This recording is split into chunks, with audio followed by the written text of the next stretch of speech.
I never thought I'd live to see the day when a Department of Justice under a Republican administration would stand up in court to defend the National Firearms Act (NFA), the same law that's been used for decades to tax, register, and restrict law-abiding gun owners.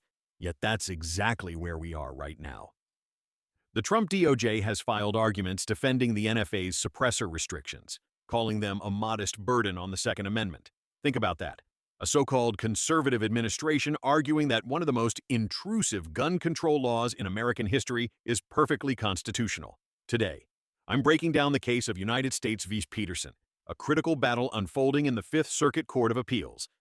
This case isn't just about a man in Louisiana caught with a solvent trap. It's about whether the government can dictate which tools or accessories the American people are allowed to use in the exercise of their constitutional rights. Because once the state decides what counts as a protected arm, the Second Amendment becomes nothing more than a privilege. And I'm here to explain why that cannot stand. The origins of the Peterson case.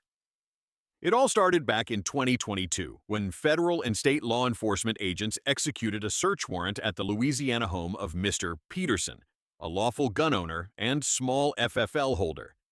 Inside his safe, officers discovered what's known as a solvent trap, a metal cylinder often purchased by shooters for cleaning firearms, but which, with certain modifications, can function as a suppressor. The key issue: Peterson's device wasn't registered under the National Firearms Act (NFA). That alone turned a cleaning accessory into a federal felony. Peterson was charged with violating 26 U.S.C. Section 5841, which makes it a crime to possess an unregistered suppressor.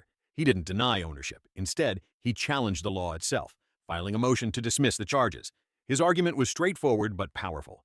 The NFA's taxation and registration system violates the Second Amendment, especially after the Supreme Court's 2022 decision in New York State Rifle and Pistol Association v. Bruen, which declared that any firearm regulation must align with the nation's historical tradition of gun control. Peterson's defense rested on a core constitutional truth: that the Second Amendment doesn't mention registration, permits, or taxes. It simply guarantees the right of the people to keep and bear arms. The NFA, however, forces Americans to beg for permission, submit fingerprints, pay a $200 tax, and wait months or even years to own an item that is, in many cases, for safety and hearing protection. This isn't regulation, it's restriction through bureaucracy. Despite the clarity of his constitutional claim, the district court rejected Peterson's motion. The judge sided with the government, concluding that suppressors are not arms protected by the Second Amendment. To them, suppressors were merely accessories, not essential tools for the lawful use of firearms. Peterson appealed that decision, sending his case to the Fifth Circuit Court of Appeals. And that's where this story truly begins. Not as a question of accessories or definitions, but as a challenge to how far the federal government can go before infringing on a fundamental right. The Fifth Circuit's controversial ruling. When the case reached the Fifth Circuit Court of Appeals, it was reviewed by a three-judge panel that issued one of the most controversial rulings in recent Second Amendment history. The court sided with the government, concluding that a suppressor is not a necessary component of a firearm and therefore falls outside the direct protection of the Second Amendment. Their reasoning was built on a comparison that raised eyebrows across the 2A community. They argued that the National Firearms Act (NFA) functions as a shall-issue licensing scheme, similar to a concealed carry permit process. In other words, as long as the system applies objective criteria and doesn't arbitrarily deny applicants, it can regulate suppressors constitutionally. At first glance, that might sound reasonable. But here's the problem. The NFA process is anything but shall issue. Every application goes through months of review, background checks, and tax processing. Worse, whenever there's a government shutdown, the system stops entirely. No forms are processed, no approvals are granted, and law-abiding citizens are left in limbo. Imagine if your First Amendment rights, your freedom of speech or religion, were paused every time Congress failed to pass a budget. Would anyone call that a modest burden? This ruling sets a dangerous precedent because it allows the government to impose lengthy, costly, and uncertain administrative barriers while still claiming to respect the right itself. The Fifth Circuit essentially invented a new exception to the Bruen standard, suggesting that if a regulation looks objective on paper, it doesn't matter how oppressive it is in practice. That completely undermines the Supreme Court's original intent in Bruen, which was to remove subjective government discretion from the equation entirely. Even more concerning, the panel's opinion opened the door for broader regulation under the NFA framework.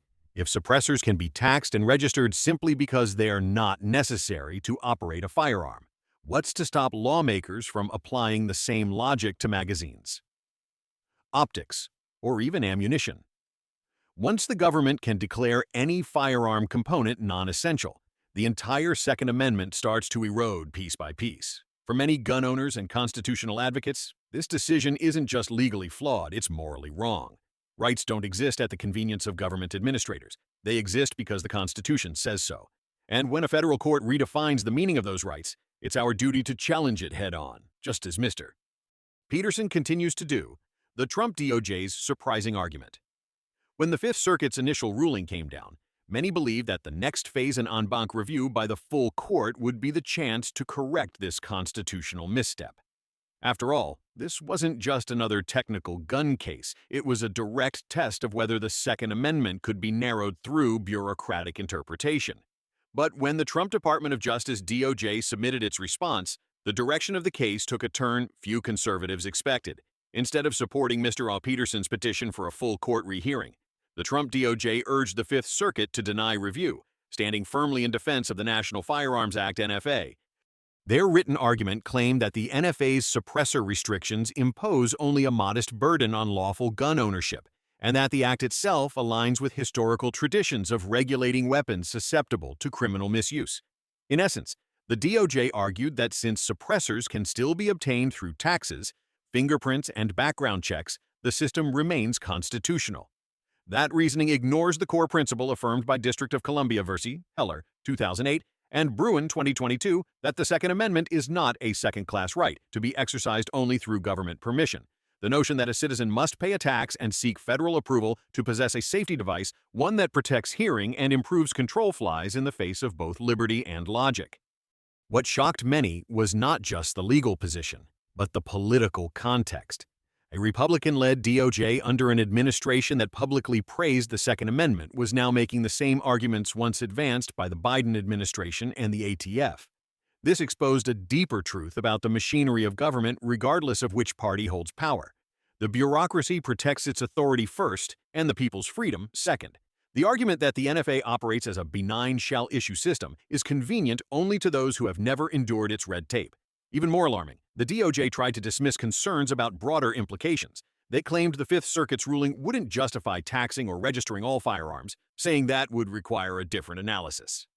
But that's precisely how government creep begins, one narrow justification at a time. Once a right becomes subject to administrative control, it ceases to be a right and becomes a regulated privilege. The Trump DOJ's stance may have surprised many, but it also exposed how fragile constitutional protections can become when political convenience outweighs principle. For millions of gun owners, this was a wake-up call. No administration, red or blue, will defend your rights as fiercely as you will. The broader constitutional implications, the implications of Unanimous v. Peterson, stretch far beyond one man or one suppressor. They strike at the very foundation of what the Second Amendment truly means in practice.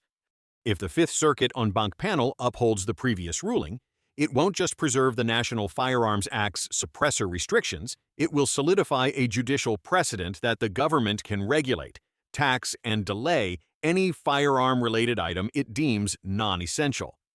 That precedent could ripple through every aspect of gun ownership, from magazine capacity to ammunition regulations and beyond. The core danger lies in how the Fifth Circuit reinterpreted the Bruen test. Under Bruen, the burden is on the government to prove that any modern firearm regulation aligns with the historical tradition of the founders. But in this case, the court flipped that standard, effectively saying that if a regulation operates objectively as the NFA supposedly does, it passes constitutional muster. That's a complete inversion of the Bruen framework. It grants the state the power to define reasonableness on its own terms, even when it restricts a constitutional right.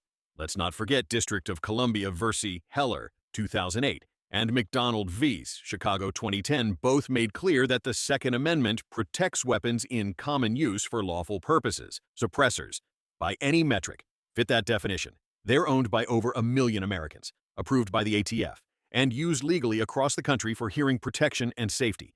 Labeling them non-essential is not only inaccurate, it's intellectually dishonest.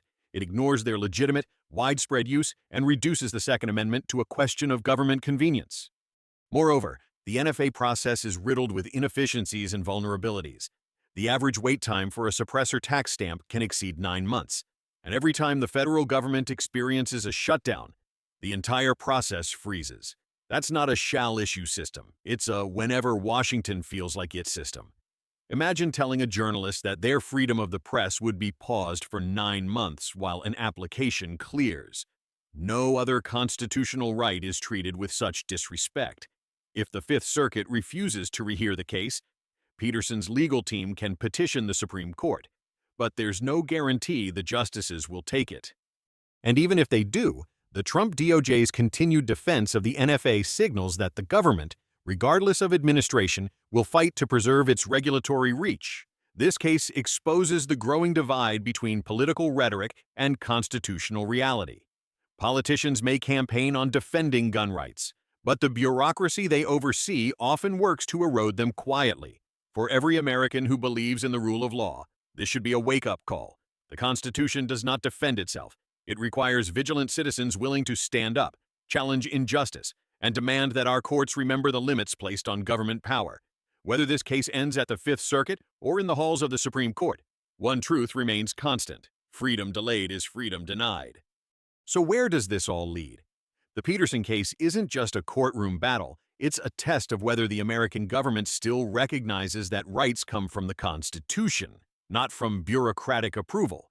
When the Trump DOJ defends the National Firearms Act, it reminds us that political promises mean little if the machinery of government still works to control rather than to protect. Whether this case ends in the Fifth Circuit or moves to the Supreme Court, one thing is certain: how it's decided will echo far beyond suppressors. If the courts uphold these restrictions, it could normalize the idea that the government decides what the Second Amendment covers. But if liberty prevails, it will reaffirm that our rights are not negotiable, and that citizens, not bureaucrats, define the limits of power. This nation was built by free men, and it will be preserved by free men who refuse to yield an inch of that freedom.